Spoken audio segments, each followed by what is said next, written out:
Depuis quelques années, le prix des voitures explose en France. À chaque crise, la même question revient. Est-ce qu'une nouvelle marque pourrait casser les prix? Et forcément, certains regardent vers l'Est et se demandent « Les marques automobiles russes pourraient-elles un jour s'installer sur le marché français ?» Aujourd'hui, nous allons répondre calmement, factuellement, sans fantasme, sans idéologie.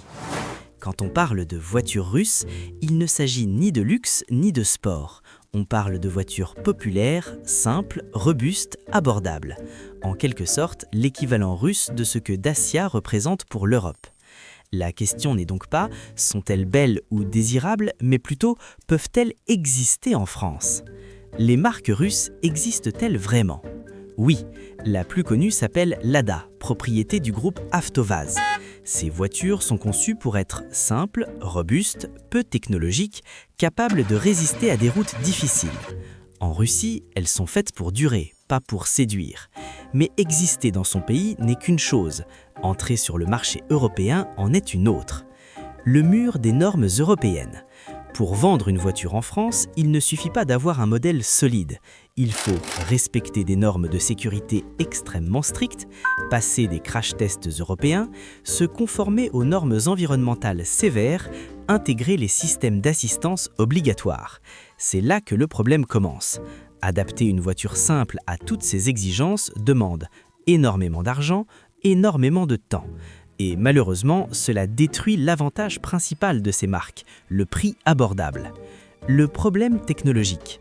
Aujourd'hui, le marché français ne veut pas seulement une voiture qui roule. Il attend écran tactile et connectivité, aide à la conduite, option d'électrification. Or, historiquement, les voitures russes sont mécaniques, peu digitalisées, orientées vers la simplicité. Le fossé technologique est réel et le combler demanderait des investissements colossaux. Le réseau, l'obstacle invisible. Vendre une voiture, ce n'est pas seulement la produire. Il faut aussi des concessions fiables, un approvisionnement en pièces détachées, un service après-vente solide. Sans réseau, la confiance disparaît. Et sans confiance, le marché français n'achète pas. Le paradoxe du prix. Imaginons qu'une marque russe arrive en France. Si elle respecte toutes les normes, elle devient chère. Si elle reste simple, elle n'est pas homologuée. Résultat, le prix final se rapproche de celui des marques déjà présentes. Et à prix égal, le consommateur choisit ce qu'il connaît. Le facteur psychologique. Le marché automobile français est très émotionnel. Image de marque, confiance, habitude. Une marque inconnue, sans historique en Europe, doit convaincre 2 fois plus. Et même les marques chinoises technologiquement plus avancées ont du mal à s'imposer aujourd'hui. Alors, est-ce possible? Théoriquement, oui. Réalistiquement, très difficile.